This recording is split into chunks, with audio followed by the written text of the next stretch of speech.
So how's it going? Well, here's a quick tip. Like you told her on Saturday night, now you gotta pay child support, but you get the microfiber cloths. They're $8 for a pack of 12, which isn't a bad price in itself, because the 4-pack, same size, 12 by 12, is almost $3, which would be around $11 if you buy them in the 4-pack. Except, which what I did, 99 cents for the 4-pack. I only needed about 12. Maybe I should have bought more, but I didn't.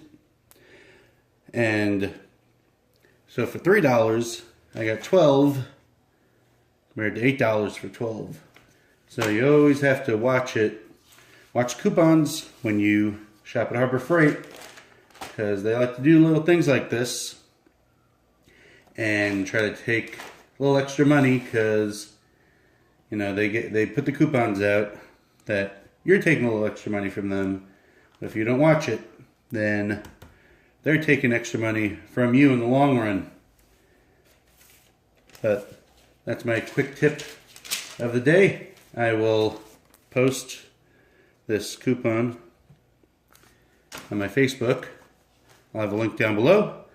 Thanks for watching. Like, subscribe, and all that jazz.